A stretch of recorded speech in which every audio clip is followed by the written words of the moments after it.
Okay, so you'll remember that The Sims used to take place at home, and that if you ever wanted to go anywhere, that you would have to stop and load. So really, you only got to see life sort of one little block at a time, and you only really got to explore half of life because there wasn't a community that your Sims were a part of. They were alone in the world, and everybody else around them was kind of frozen in time. So I think that the biggest thing that you'll notice about The Sims 3 is that in The Sims 3, the world is completely seamless. You can go anywhere at any time, and the world is alive. You'll notice that there's life going on. Camera in The Sims 3, I can move anywhere at any time, and I can see all of the life around my Sims in the town. So in the past, this was never possible. If you've played The Sims before, you know that you couldn't just basically go out of your house and see what's happening in the town around you. So for our players and for people who have never played the game before, this is really the biggest difference that you're going to notice right off the bat. The fact that you can move around. And as I'm watching the game, you can see that all of the people who live in my town are alive, and they're actually going about life, everyday life. So not only are my Sims alive in the world, but all of their friends and the people that they know are around them as well.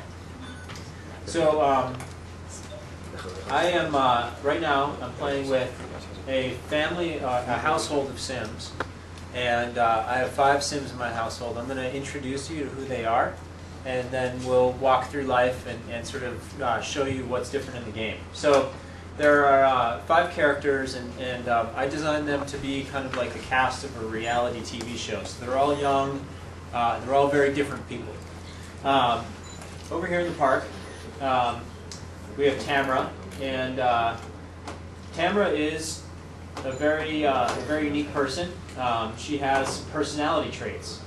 All of the Sims in The Sims 3 have unique personality traits that you get to choose.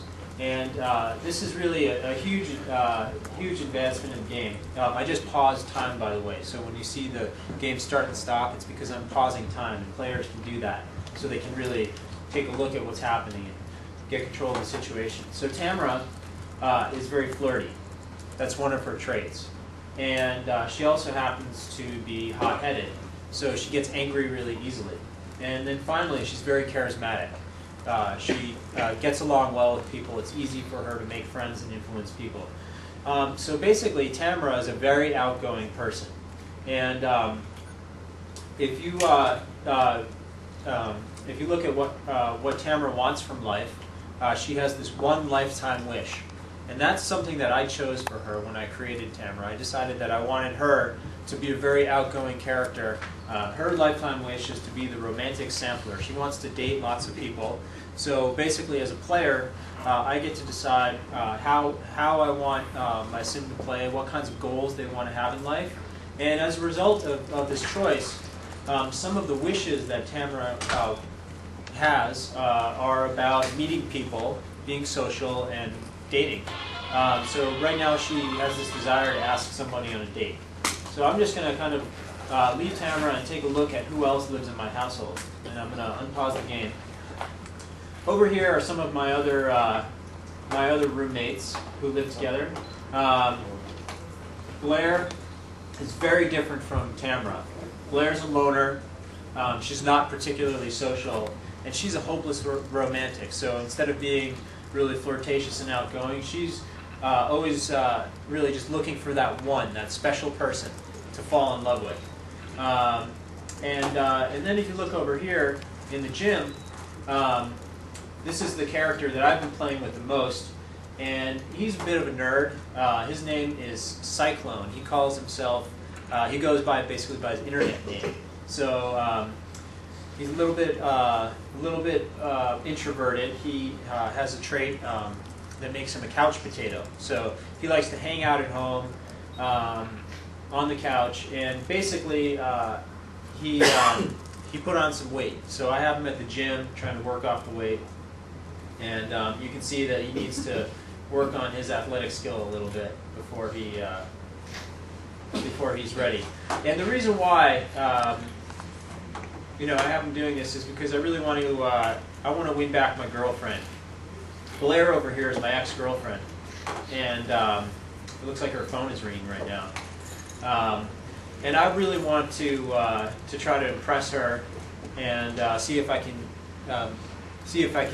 get her to go out with me again. And you may notice that I have one other trait that's pretty interesting.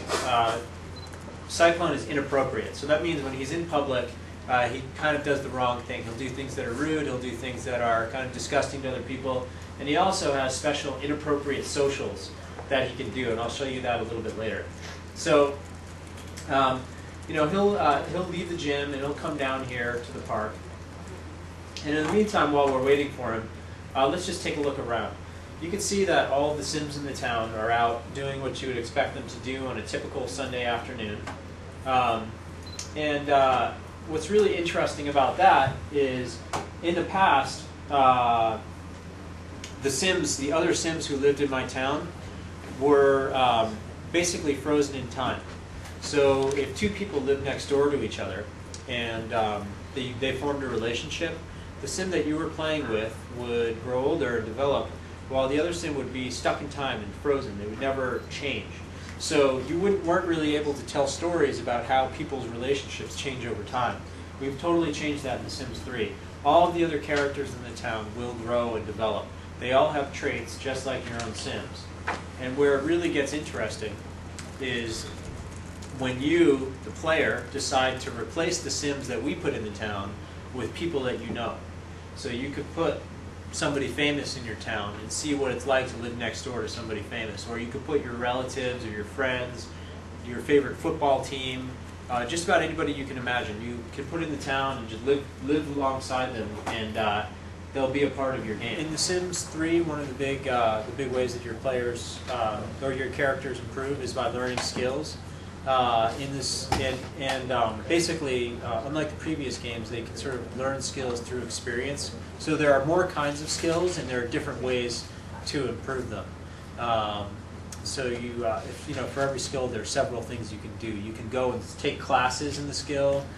You can study books, or you can actually just go out and do the activity. So if I want to, say, improve this guy's fishing skill, right now he's practicing guitar, but I want him to stop practicing guitar, and it's actually interesting because he actually has a wish. He wants to go fishing. So let's give him what he wants and have him go fishing right here at the pond.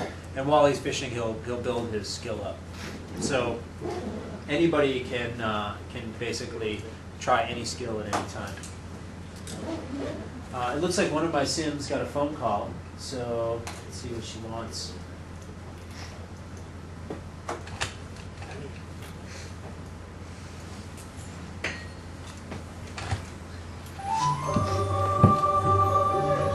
So by fishing, I was able to satisfy one of his wishes, and I get some lifetime points as a result. And lifetime points are basically one of the reward systems in the game. You get to spend those points on different character modifications and different objects. Some of the rewards are pretty cool. Like at the higher levels, you actually get to buy a teleportation pad that you can use to move instantly around the town. And actually, Cyclone has a pretty cool one. The one that I got to him is this thing called the mood modifier that he can use to sort of zap people and change their mood on the fly.